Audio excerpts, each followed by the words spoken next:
Just hang out there. Okay, now we're live. Yay! Hello, bookworms. Today, Cassie, Melissa, and I are here for our third episode of the Spines with Wines book club. Today we're going to be discussing Winterspell by Claire Legrand. Whoa! So you can get a little bit of feeling how this book club is going to go already. But if you guys want to just introduce yourselves again and tell us the wine that you're drinking, and then we'll get started. Okay, I'm Melissa Kay, and I picked this fancy-looking bottle called Villa Elena. It's a Moscato, but I picked it because it's a super beautiful bottle, but it tastes like shit. Kind of like Hold it a little higher.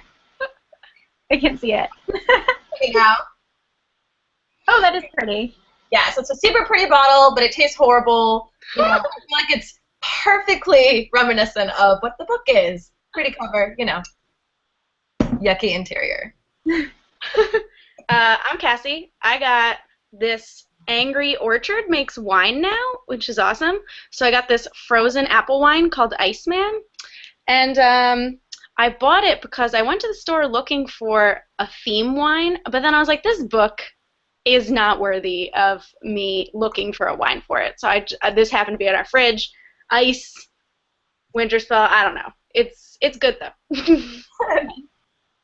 And I am Kristen, and the wine that I am drinking today says relax on it because now that I'm finally done with this book, I feel like I can relax. So I thought this was perfect. Good solid choices.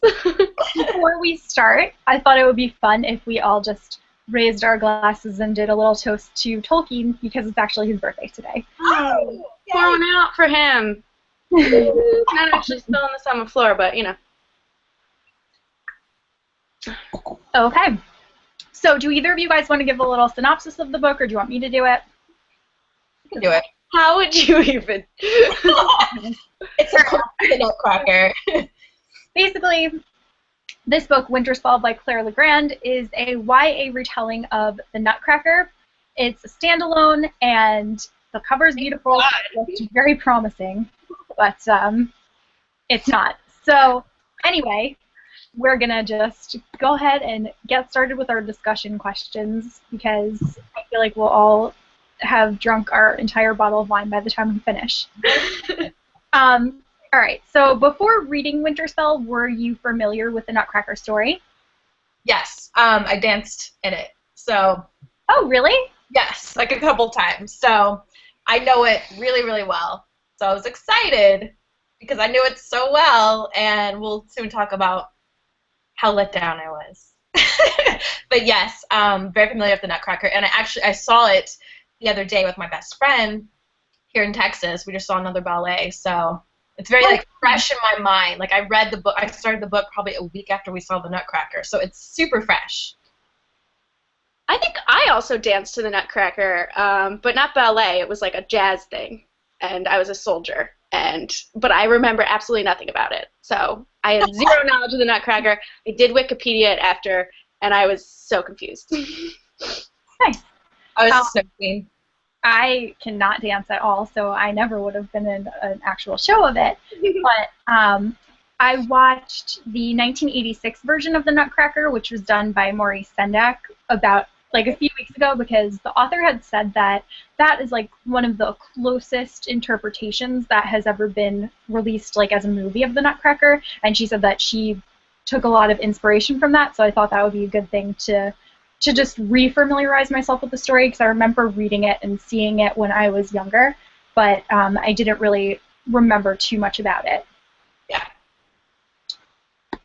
So knowing that it is inspired by the Nutcracker, do you think that Winterspell had anything to do with that story? Hilarious. I mean, I think in a really abstract sense, it's like kind of bare bones-esque. I mean, you have like the toys that come to life. You know, you have like the main prince. Clara is Clara. There are some fairies, but, you know, they're not like the Sugar Plum Fairy or, like, you know, the Snow Queen. It's just kind of like one main one. I mean, it's very, like, if I read this book not knowing it was about the Nutcracker, I probably wouldn't have drawn parallels from it. But now that it's very abstractly compared to him. Yeah, I know almost nothing, and the only thing I recognized from the Wikipedia summary I read was the character names.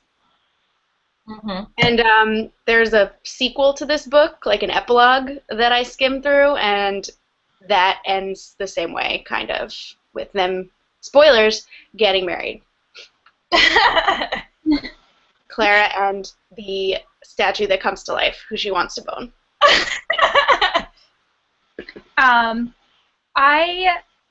Yeah. There was like some things that were sort of related to the Nutcracker, but I think overall it was something completely different and unexpected. It's just so hard to like even put into words feelings about this book. So anyway, first of all, one of the things that I wanted to talk about was how old do you guys think that the main character Clara was? Oh God, like I was so confused the entire time because it seemed like half the time it was like, oh, I'm experiencing my sexual awakening, like, oh, I'm like fresh and virginal.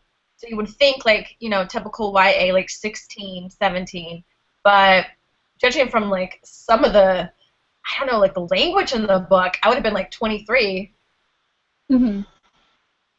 I thought she was 16, but then for some reason my mind convinced myself she was like 14, like a 14-year-old girl, and I don't know why. I don't think we were ever told.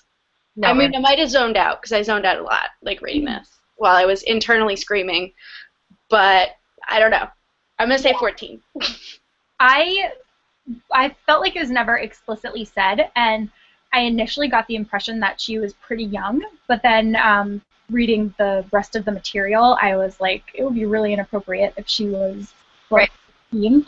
So I went back, and I still couldn't find anything where it said how old she was, but I'm just like really curious what the age that the author was going for was, because it was not. Oh gosh, this book, I'm sorry. You mean it's not okay for 14-year-olds to get naked and go to brothels and like run around? Like, let's get warm. I'm 14. I'm gonna press my breasts against your body at 14. You know. Yeah. Like no. You'd have to be 18 for this book to be okay. Yeah. But she didn't sound. I don't know. She was definitely. It was confusing. Like I couldn't tell. I don't know. But I mean, she seemed to have like a fully developed womanhood, so she had to be at least like 16. Mm-hmm. So, as we've been saying, there was a lot of sexualization of Clara. What was your most ridiculous like quote or passage of any male character that interacted with her or had thoughts about her throughout the book? Oh God. Or even just like if you can't remember a full thing, if you didn't write it down, like a general idea. The way that like sticks out big time is when there's two like Nicholas moments. I mean, it's pretty much all Nicholas, but I guess the first time when she's like describing him and she's just like, you know, feeling heat from his stare, and it's a statue. It's a statue, like at a museum, and she's like, I felt him looking at me, and like it was just so weird and creepy. Like this is not like, you know, Lars and the Real Girl, the sequel. Like this is just so weird. And then another time, I think it's the very end when he admits that like he was watching her like grow up. Like that's what. Yeah. Like I'm very confused. I hate this book. I mean, she also like snuck different times. Like she would tell her godfather that she forgot something so he could leave the room and she could like touch the statue. Right. And I was like, yeah, I'm watching you. I've been watching you since you were a child when you were touching me. And I was like, ugh, this book. Ugh. Yeah. It's almost like that like Twilight, how he's like watching her while she sleeps. Like yeah, Twilight. Watching her. Kind of like Kristen Stewart. Just a little. Whoa. Yeah, just a little bit. Just in addition to Nicholas, I thought I don't know, her godfather was just made me so uncomfortable. Oh, he was also super creepy. Yeah, and like I think her intention was like, oh, we have this nice, sweet godfather, and he's so kind and caring. But like every time he was like touching her and talking to her, like, oh, my sweet Clara, la la la, and he's like rubbing her face, and I'm like, ugh. And then like, ugh, ugh. Yeah. He's like getting jealous of like Nicholas, like when they're together, and he like talk to her. jealous. Mm-mm. I also wrote down a similar one. One like passage in particular about when her godfather was trying to train her.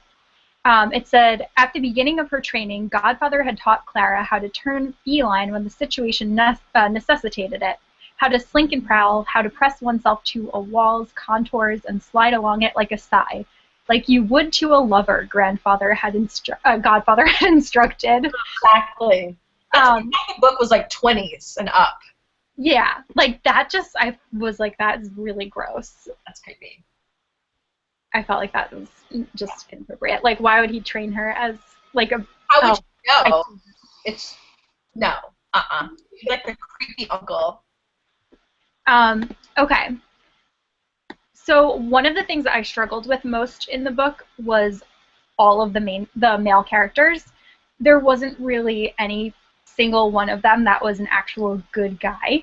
Do you think that it was realistic because there was a lot of gray area when it came to their morals, or do you think that like the morals were just too questionable that it was unbelievable and that they couldn't really be redeemed in your eyes? I thought the morals were too questionable.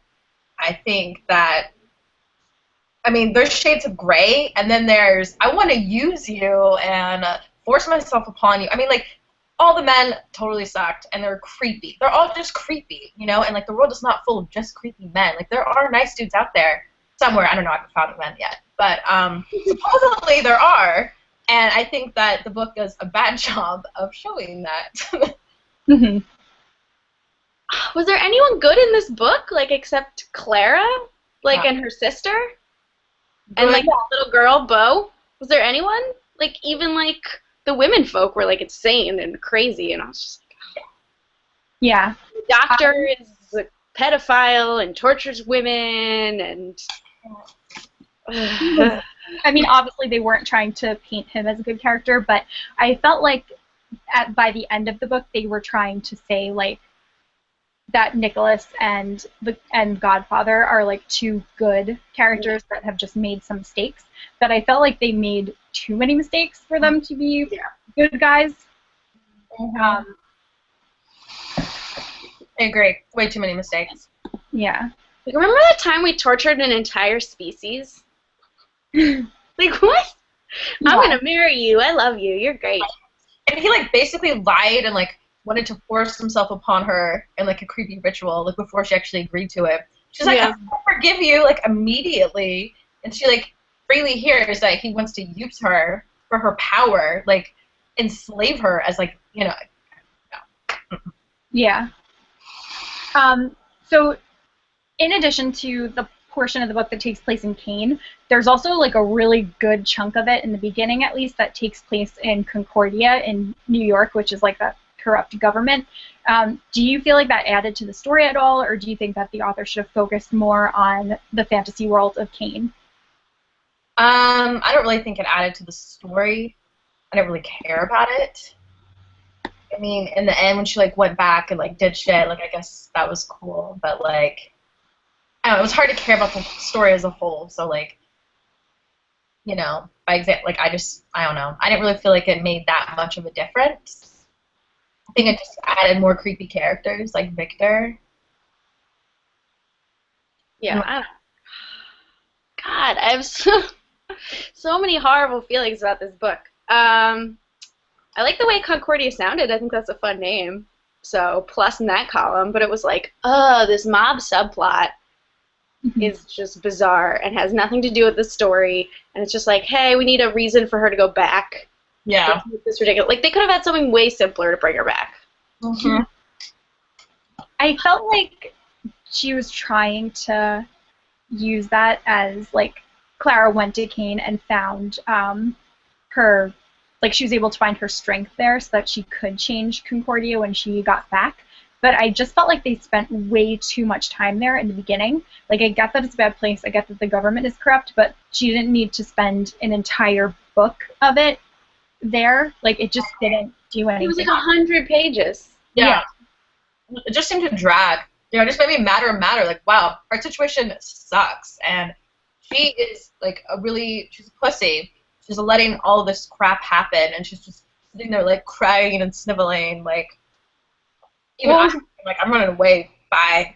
What was weird is they spent 100 pages, like, opening it so you understand, like, you know, what's happening, and then, like, 30 pages wrapping it up. Mm-hmm. What?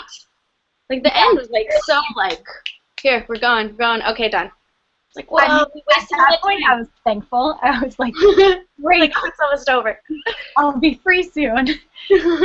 But also, did you understand at all why the woman in Concordia, her last name was Plum, I'm forgetting her first name right now, but why she thought that Dr. Victor had any power? Because this man was basically a pedophile who, like, tortures little orphan girls for fun, and everyone is like, that's just how it is, you can't upset him. But I don't understand why anyone wouldn't just band together to, like, get rid of this creepy man who's going to be taking advantage of other people's daughters. Right. I mean, I think that it's just kind of one of those things that, like, maybe he is, like, rich and powerful and has, like, a lot of sway, and, like, not everyone knows the truth. But it's kind of like, you know, like Trump. Like, why don't people just band together and, you know, I mean, I'm just saying, like, this happens, like, all the time. And I think she's just kind of trying to show that, like, sometimes we're just stuck because these people are going to be in a position of power, and it's not so easy to just, like, kill them or, you know, overthrow them and be like, hey, see Reason, he's a horrible person.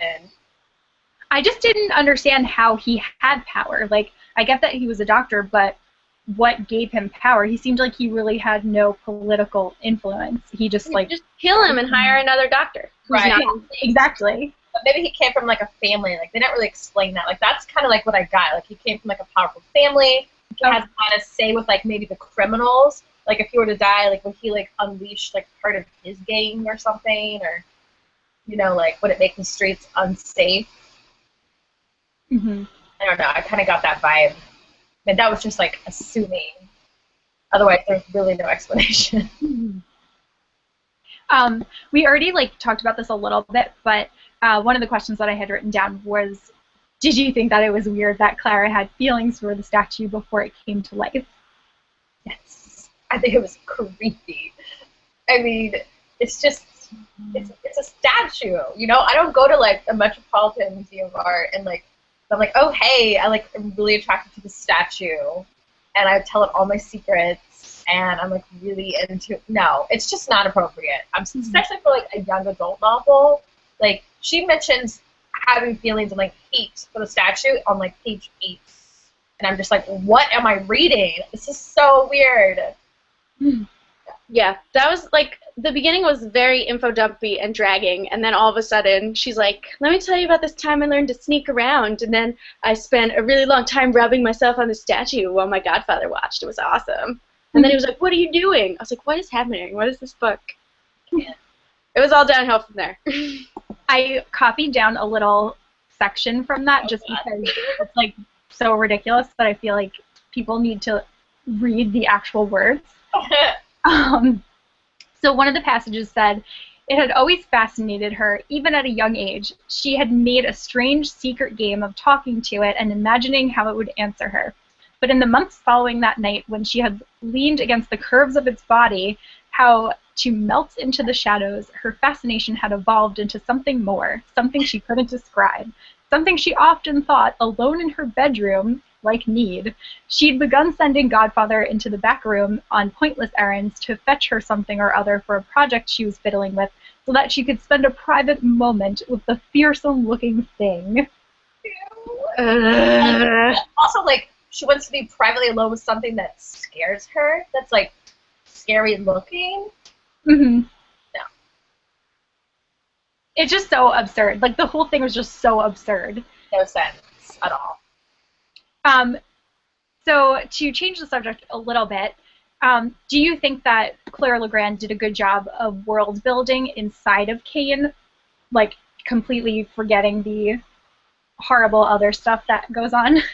Actually, I would say that she did a pretty decent job. Like, I'd say that was like a plus. Like, I got a good visual image of both Concordia and Kane. I don't know if it was like superimposed because of what I know about the Nutcracker and just imagining it since I saw it so recently. But yeah, I think it was fairly okay. Okay.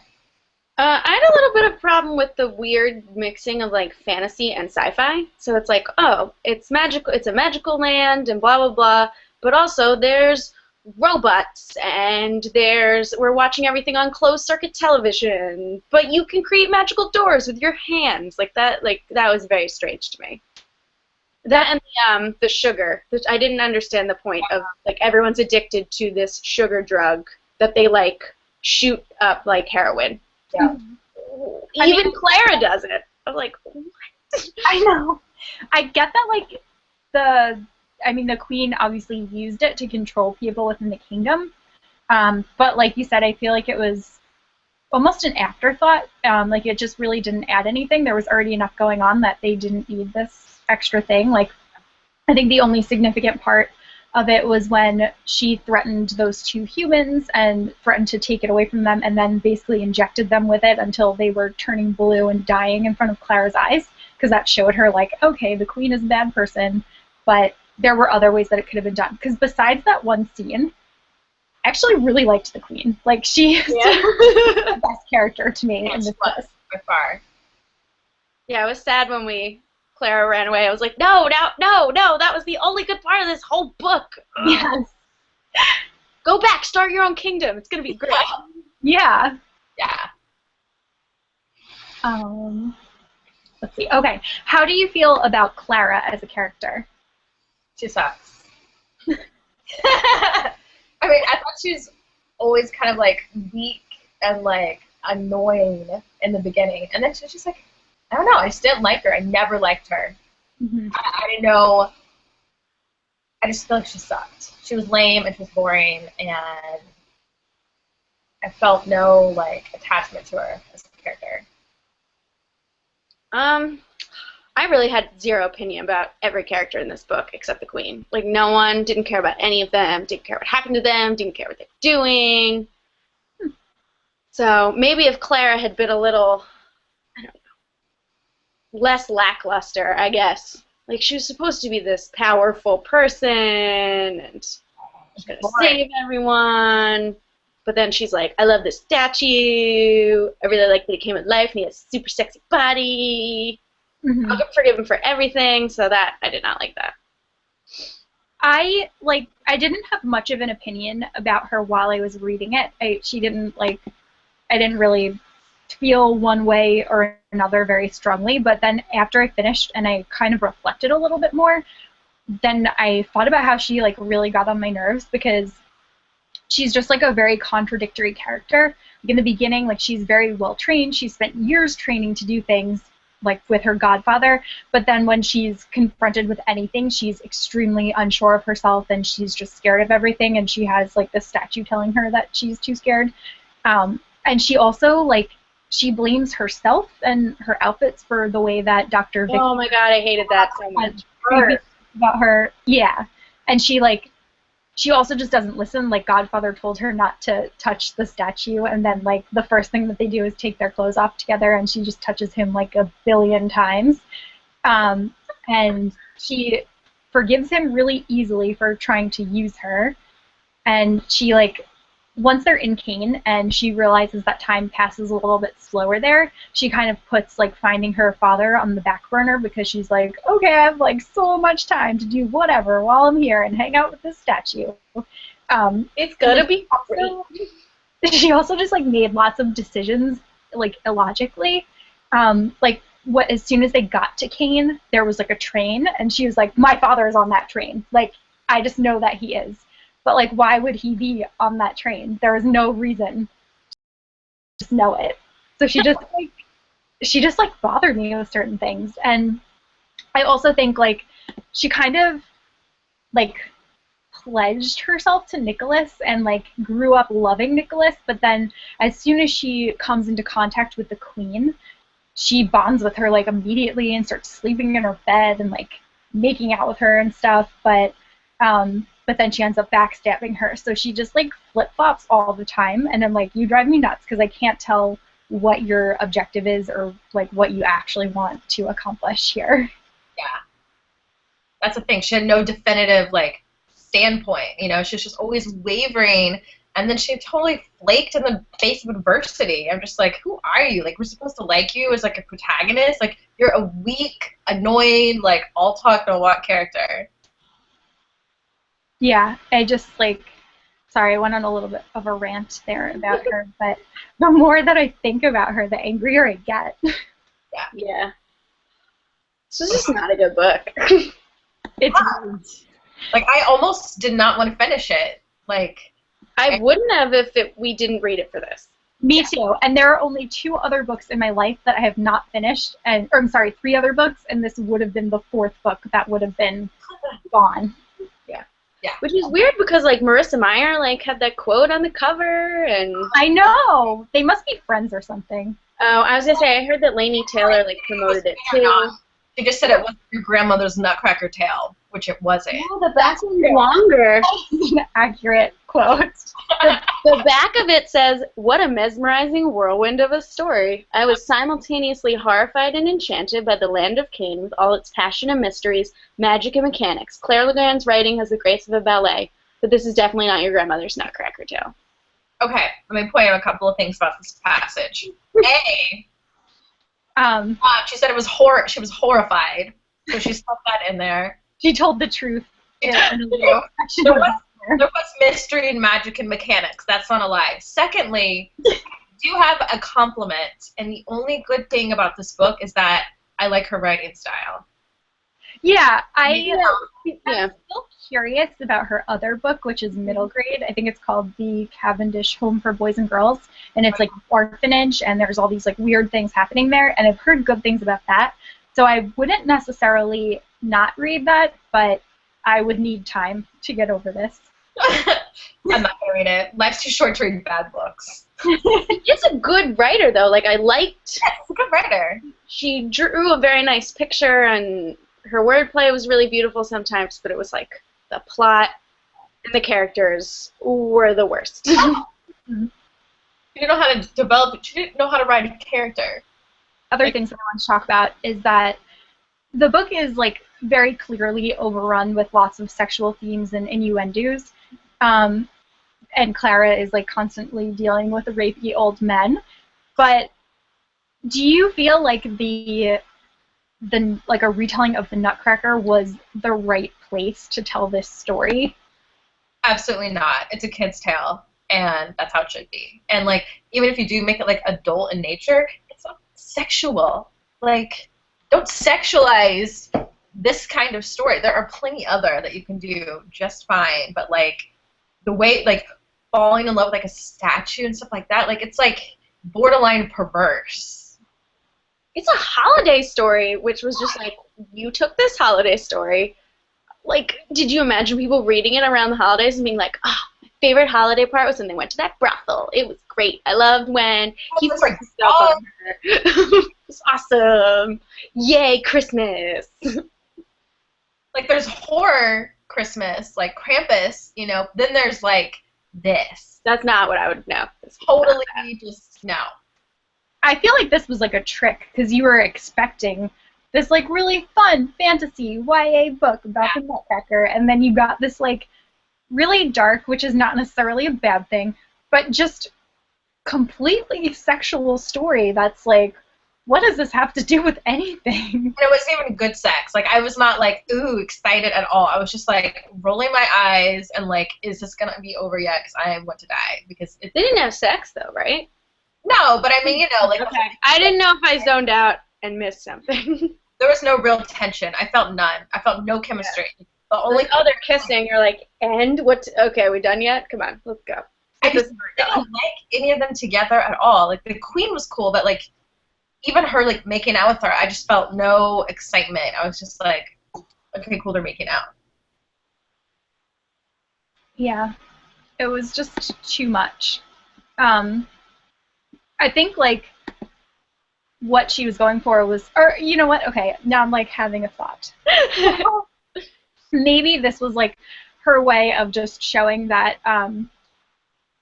Maybe okay, this is like totally out of nowhere, but so kids obviously as they get older find out that Santa isn't real and stuff. So maybe What? using this as a way to like kind of equate the growing up and experimenting period of teenager's life and saying that like once maybe you learn that Santa isn't real, some of the magic in life is lost. And it's her like going through and experimenting with different things like sex stuff and drug stuff with the sugar. But again, like I just feel like there are so many other ways that it could have been written that didn't have to involve the Nutcracker. No. And it advertised so wrong.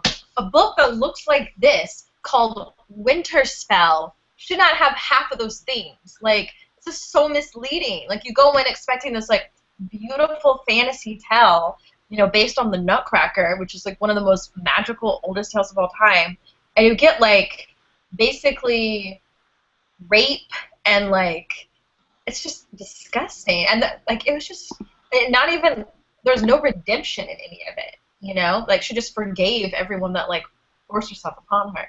Mm-hmm. You know, it just, no. Totally misleading.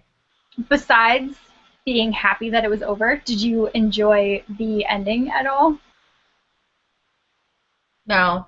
I mean, I liked that Nicholas was the one, like, narrating it, I guess. No.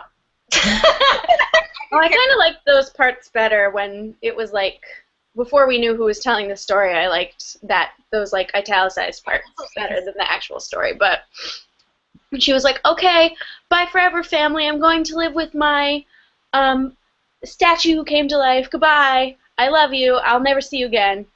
That was kind of ridiculous. But as I said, I skimmed the epilogue she wrote, and like so Claire goes through. She like goes off to college, and she goes through a door, and she comes back to Kane, and it's 8 years later, and everyone's 8 years older, and Nicholas has a beard, and they bone, and then she's like, "I'm gonna be queen now," and then she talks about how she's gonna make her sister and father come live with them. Wait, in Kane. After. Wait, but okay, but time passes differently in Kane. Are you saying she actually went to college, or did she go to Kane as college? No, like in the end of the book, she tells her sister, like, "I'm going to college overseas, and I'm going to explore." But she really went to Kane. Okay. How would that work? Because she's gone for a year, and when she goes in the epilogue sequel thing, it's 8 years later in Kane. So she's going to be like 8 years older the next time she's her sister? Okay. Like, I don't... That could be confusing. I guess because she is so young. Oh, actually, I guess, you know what? That gives us a pretty clear indicator of how old she is.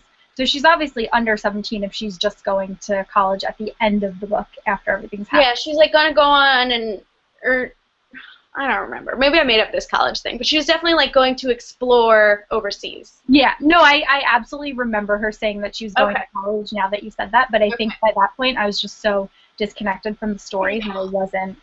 Okay, so then she would be like, what, 18, 17, so she'd be like 16, 17 in the events of the book. Guys, we figured it out! We're like Sherlock Holmes. So this is going to be half easy and half hard, but who are your favorite and least favorite character in the book? Okay, favorite Anise, least favorite Nicholas. Really? Also Anise favorite. Least favorite? I mean, I gotta go that doctor guy. That doctor guy. Yeah, but so obvious. Worst. And then every time you would touch her, she'd be like, "It's my fault for being so beautiful." Oh, I hate you. There's also, Godfather was a close second, though, because there's this one part that drove me nuts. Okay, so Claire is being kidnapped and dragged to Kane, and Godfather yells at her, "Don't let that man take you." Not, don't take my goddaughter. He said, Clara, don't let that man take you. What are you doing? As if it's her fault she's being kidnapped. Yep. Hated that. Hated that so much. There were a lot of little word things like that that if they were just written a little bit different would have been so much better. Mm-hmm. But I'm on the same page. Anise was also my favorite character, and I don't think I've ever read a book where the villain is my favorite character by far. But she really was like the most interesting, and I even felt sympathetic to her for all of like the torture that her race went through. Not that she's treating humans very well, but it's easy to see like where that hate would have come from. Whereas she just like, I don't know, I felt like the author made her so easy to like sympathize with. She was the most interesting, so it was just easiest to be like, okay, I can see where you're coming from, and everyone else sucks, so I get what you're doing. And then my least favorite is the Doctor, because he just creeped me out beyond belief. Just every single scene that he's in, I'm just like, every single way that they described him was him like leering at her, him having these disgusting thoughts. So there was never one time that was like, that made him seem like kind of okay. He always just was horrible. But he was so handsome. Ew. I remember her saying that, like, well, he's handsome. Ew. Oh, yeah. I was like, oh, but he's also a pedophile rapist who tortures women. I just completely blocked him out of my mind, but it was horrific. We didn't actually really talk about Clara's sister very much, which I'm just thinking about. Did you guys have any feeling about her? I think I would have rather seen her a little bit more in the book than we had seen, and I'm also very curious if she was, if she has magic too. Yeah. Yeah. Like in the Nutcracker, I guess the equivalent of her would be like the bratty younger brother, you know, which didn't really play like a big part. So I could see her not. Like, I was okay with her not playing the big part, since that was, like, how the story goes. But, yeah, it was interesting to see. Like, she obviously had to have some kind of magic or something, too. You know? I mean, she's her sister. Okay, I have a question. Okay, so when Clara gets to Cane, she realizes her blood is, like, silver and red because she's, like, half mage. Is it not silver and red at home, like, in New York? No, it has to be, because I find that too. Because you think you would be like, that's weird, my blood is silver and red, and everyone else's is red. Oh, well. No, it's because... Oh, God, I was going to say the only thing that I can think of to explain that is maybe she didn't have the silver blood until the magic, like, was awoken in her. But, yeah, I did think about that, too. Because I was like, there's no way that you've gone, now that we know, 17 years without cutting yourself or something. Yeah, it's true. Yeah, that's what it is. Her magic didn't awaken. So I remember reading a part when she was like, she noticed now that her blood was now tinged in silver. Okay. I was like, really? You didn't notice that ever before today? Yeah, it was insane. Like, awoken with her powers. And I'm sure when she goes back to live in, like, you know, Concordia, that it will be silver too, because grandfather bled silver when he was right. Her powers were just not awoken yet. Yeah. Thank you. Okay, so what were your favorite and least favorite parts of Winterspell? I guess the favorite part would probably be book 3, when she's like hanging out with her in her palace. It was interesting, you know, like it was the most interesting part of the whole book. Like, it was cool, I guess. And then my least favorite part was the rest of the book. Everything else. I also like book 3, especially the party. I love a good party. Any excuse to describe like food and dresses in YA makes me happy. My least favorite part was probably that bonding scene where Clara decides to bond with Nicholas, and it involves being completely naked, and you have to cut slits on each other with a knife, and then the other person rubs their blood into those cuts. Gross. And I was like, is this some weird metaphor for hepatitis or STDs or what is happening, because this is really unsafe, and I don't like it. And also, like, the Godfather was there, like, watching them, and it was just like, Yeah, and getting angry and jealous. Yeah. And it was like, oh, you're not supposed to rub against each other sexually during this ritual, but I'll just stand here. I was like, oh. I know. But then isn't she also like, okay, like, go away now so that we can be alone for a minute? Yeah, we need our private time. He's just like, I love your mother, so. So articulate. That's 100% accurate impression. It is. My favorite part was also book 3 with Anise. That was the only portion of the book where I felt like I was really interested and engaged in the story. I thought that Anise was a really interesting character, and I also, like, just in general, I always love fairies, so I thought that it was fun to read that portion. But my least favorite part, God, there's so many. Probably, like, just anything with the Doctor, because he just, like, I felt like my skin would crawl anytime that he would appear on the page. I was just like, no, go away. Oh, ugh. Terrible. And even when he wasn't there, she would think about him. Yeah. Ugh. Yeah. Just he was an unnecessary addition to the story. Like, he did nothing to enhance it. Not that there was a story to enhance, but, I mean... Right, like, they still would have killed, you know, even without him, they still would have killed her father. Yeah. That's how I felt, too. Like, I didn't really see the purpose of him. I didn't see the purpose of Plum. I just felt like Concordia was not necessary. Like, the book could have been cut in half, and it could have been a novella about the Nutcracker. Yeah.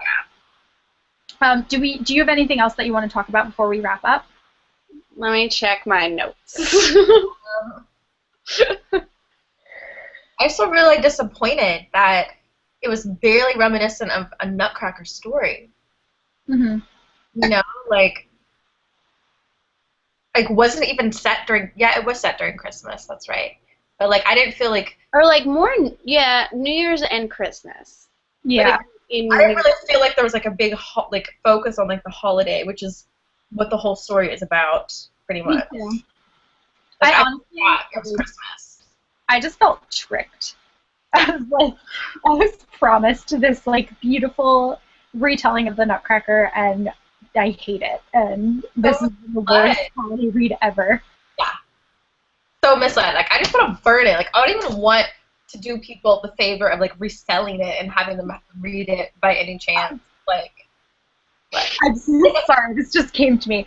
I did have one other favorite part of the book, and it's not actually, like, a written portion of the book, but there is a really beautiful the map of the world. Yeah, and totally. I really liked, and I did, like, reference this a few times while I was reading it just to figure out where everything was inside of Kane. But it's probably not a part that should have been my favorite. I always get excited when I see maps because I know it's going to be good. Yeah. My theory has flaws. Yeah. Prove you wrong. Yeah. And it's a pretty map. Like, it's really cool. I don't even want to look at it. Cassie, did you see anything else in your notes? The only thing I had written down was the peripheral characters who were also, like, so vanilla and not there. That the point... So when she escapes from Anise and, like, runs away, they have this big reunion in the forest with all her rebel friends, and it was like, I don't even remember who these people are, and I don't care, and, like, I have no interest in the fact that she rejoined them. Like, who are you people? Why The only one that was kind of interesting was Bo. Bo. That was it, yeah. I was going to mention.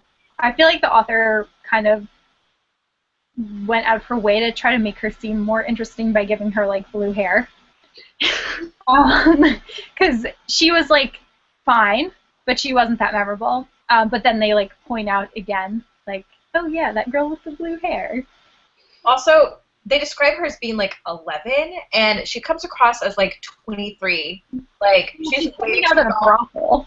She sounds like a freaking adult, you know, and she's, like, 11. She's a child, you know. Like, I was playing with Barbies when I was 11, and this girl is, like, I can't.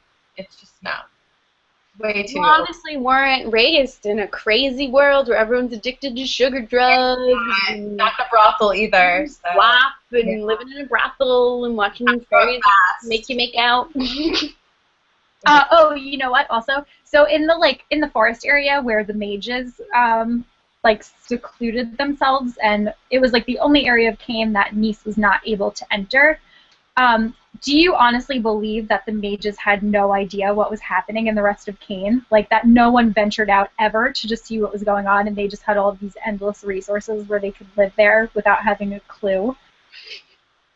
They were weren't they like kind of close to like the castle? Yeah. Like, what? They probably They're literally living under a rock. Yeah. Rock that they live on. And they were like, oh my god, our world, what's happened? What's going on?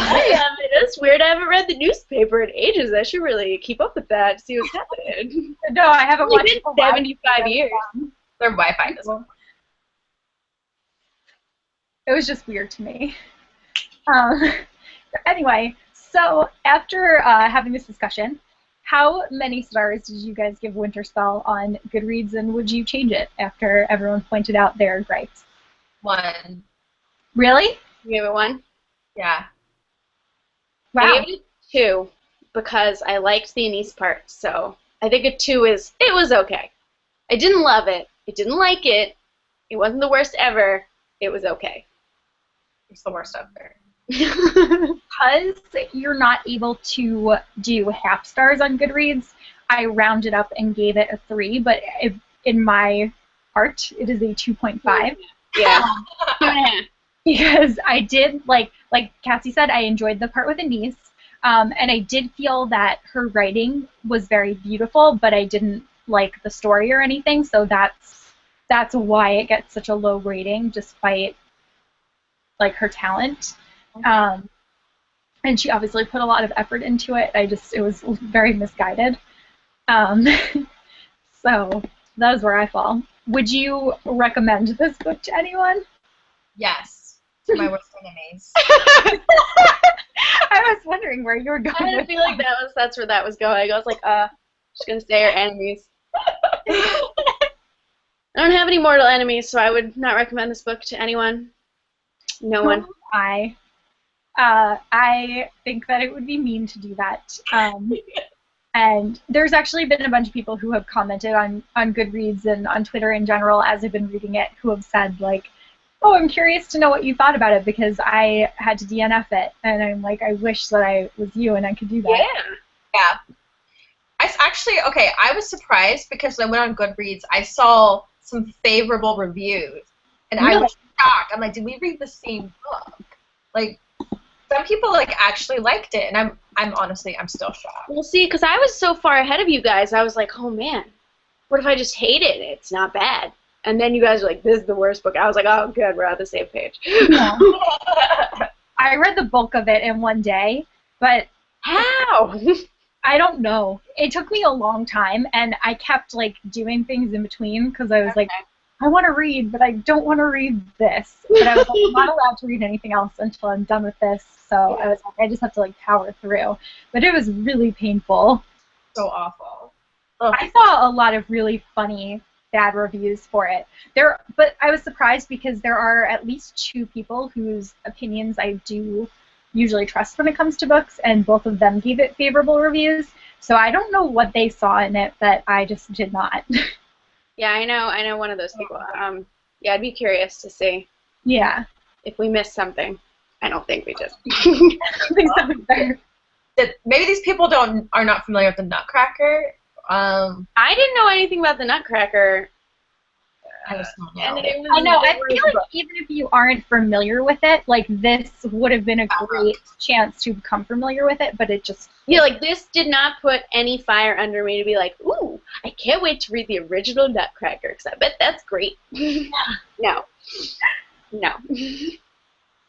Okay, so we have already chosen the next book for our January read, and we've also chosen the date that we're going to be doing the live show. Yeah, 2016. Very exciting. We're going to be very organized this coming year.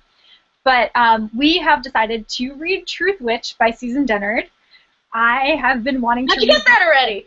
forever. What? How did you get that already?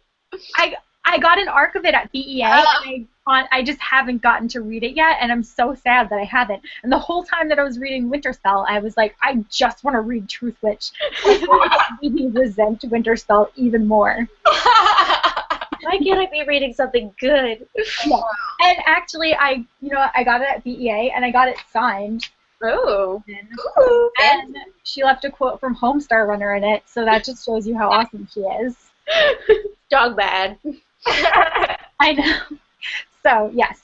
For anyone who doesn't know, Truth Witch is a new YA fantasy series. It's about two best friends, which is a really fun thing to see in YA fantasy. And one of them is a Truth Witch, and one of them is a Thread Witch. A Truth Witch is somebody who can tell when someone's lying, and a Thread Witch is somebody who can see all of the connections between different people. And there's like an impending war coming in the world that they live in, and they're being hunted by this villain who's a blood witch. Don't exactly know what a blood witch does, but I've also heard that there are witches called air witches, so there's like a whole bunch of different... They're avatars. Cool. Yeah, that's what I was thinking too. I read like extensive interviews with this author, and she loves Avatar, so there's a good chance they're So exciting. inspired by that. Now they're bloodbenders. This is so exciting. Yeah. So I just think it's going to be great. I think we're all really excited for this one, and just to have like a good book that we read this month. Like relief. Yeah. As fun as hating on this book has been, it was exhausting. It was horrible to get through. I felt like I was in a jail sentence. I make prisoners read, you know? Like, it's just that bad. Yeah. I know. Our like live text updates about it were hilarious. We basically had to give each other pep talks to make it to the end. Like, you can do it. I'm like, I don't think I can. No, we believe in you. You can do it. Anyway, so before we sign off here, why don't you guys tell everyone where they can find you? You can find me on Twitter, Mecca Melissa, and also my website, meccamelissa.com. You can find me under Yerkmonger, YRCHMONGER. I'm on Twitter and Instagram and Goodreads, and I also blog for the book website Bibliomantics, so you should check that out. And you can find me here on this channel, Super Space Chick, and on Twitter as Super Space Chick, and Instagram as Super Space Chick, and also on my book blog, superspacechick.com. Pretty easy to remember. Wait, what was it? Super what? So Super Earth Chick.